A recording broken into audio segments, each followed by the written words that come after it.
안녕하세요. 저는 올해 74이 된 박순자입니다. 제가 살아온 이야기는 평범해 보이지만 때로는 참으로 기구하고 때로는 너무나도 서러운 순간들로 채워졌습니다. 오늘은 제 삶에서 가장 억울하고도 중요한 깨달음을 얻었던 이야기를 들려드리려고 합니다. 제가 이 이야기를 하면서 바라는 건 단 한 가지입니다. 돈이 아닌 마음으로 사랑으로 사람을 대할 줄 아는 사람이 많아지길 바랍니다. 남편이 세상을 떠난 뒤 저는 홀로 두 아들을 키웠습니다. 큰아들은 대기업에 다니며 좋은 직장을 얻었고 작은 아들은 손재주가 좋아 공사장 일을 하거나 틈틈이 아르바이트를 하며 살아갔죠. 어느 날 큰아들이 찾아와 말했습니다. 어머니, 혼자 계시지 말고 저희 집으로 오세요. 이제 함께 사는 게 좋을 것 같아요.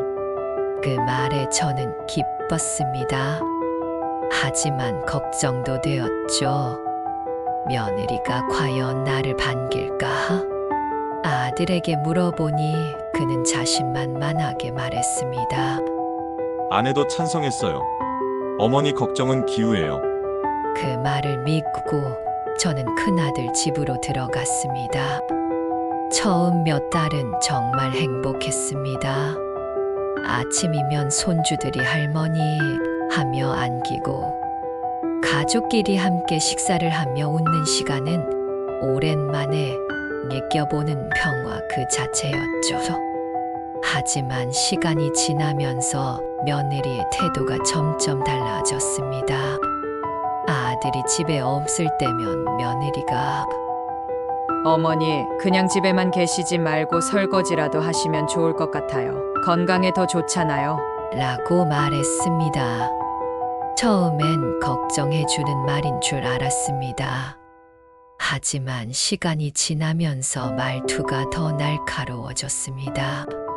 왜 빨래도 안 하세요? 오늘 청소는 안 하셨나요? 그냥 쉬려고 이 집에 오신 건 아니시죠? 심지어 하루는 식사 후 며느리가 말했습니다. 어머니, 설거지는 제가 할 줄 모르는 것도 아니지만 매번 제가 하는 건 좀 이상하지 않나요? 가족이 함께 사는 건 서로 돕자는 거잖아요. 저는 그런 말을 들을 때마다 당혹스러웠습니다. 나이가 들어 몸도 약해지고 손목도 시큰거리는 저에게 그런 욕구는 버거웠습니다. 하지만 며느리가 아들 앞에서는 전혀 다른 사람이었습니다. 어머니, 오늘 불편한 건 없으세요? 드시고 싶은 건 모든 말씀만 하세요. 아들 앞에서는 이렇게 다정한 태도로 저를 대했으니 제가 아들에게 말을 해도 믿어주지 않을 것 같다는 불안감이 들었습니다. 결국 참다 못해 큰아들에게 털어놨습니다. 얘야, 내 아내가 나를 너무 못되게 구박한다. 나보고 집안일을 왜 안 하냐며 소리까지 지른다. 하지만 역시 아들은 저를 믿지 않았습니다. 오히려 충격적인 말을 했죠. 어머니, 아내가 그럴 리가 없어요. 어머니가 요즘 혼란스러워 하시는 거 아닐까요? 혹시 치매가 시작된 건 아닌지 병원에 가보시는 게 좋겠어요. 그 말을 듣고 저는 충격으로 멍해졌습니다. 내가 믿었던 아들이 나를 치매로 의심하다니요. 며느리는 이 상황을 알고 더 뻔뻔해졌습니다. 어머니, 병원 다녀오시면 몸이 더 편해지실 거예요.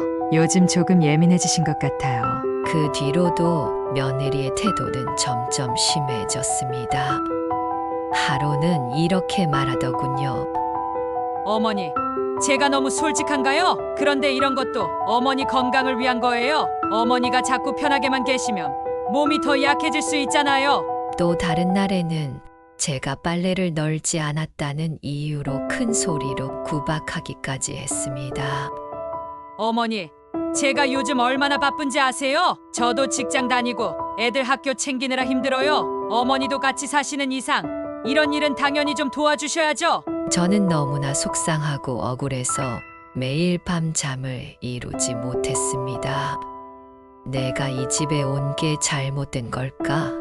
아들에게 이런 대접을 받을 줄은 몰랐는데 며느리의 구박이 더 심해지자 저는 모든 가족을 불러 가족 회의를 열었습니다.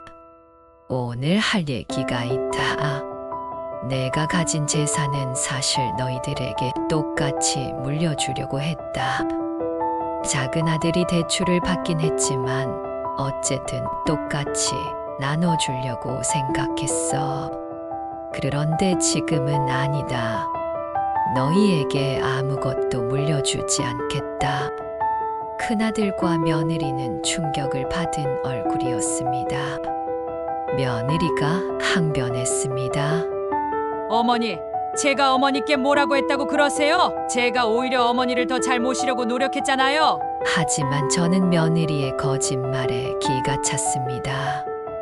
내가 그동안 너에게 당한 말을 모조리 잊었을 것 같니? 내가 치매 환자야? 큰아들은 그런 저를 설득하려 했지만 저는 단호히 말했습니다. 너도 똑같아. 내 아내의 말만 믿고 나를 치매로 몰았지. 나는 너희에게 돈보다 중요한 것을 가르쳐 주고 싶다. 사람의 가치는 재산이 아니라 마음에 달려 있다. 그날 저는 집을 나왔고 남은 재산을 모두 사회에 환원하기로 했습니다. 지금은 작은 전셋집에서 혼자 살고 있지만 마음만큼은 훨씬 편안합니다. 제가 가진 모든 재산은 사회를 위해 쓰이고 있습니다. 아이들이 잘 살기를 바라는 마음은 여전히 간절하지만 이제는 물질적인 지원이 아니라 그들의 내면이 더 바르길 바랍니다. 사람은 돈으로 살지 않습니다. 사랑과 마음으로 사람을 대해야 합니다. 제 이야기를 들어주셔서 감사합니다. 구독과 좋아요 부탁드립니다. 다음 이야기에서 뵙겠습니다.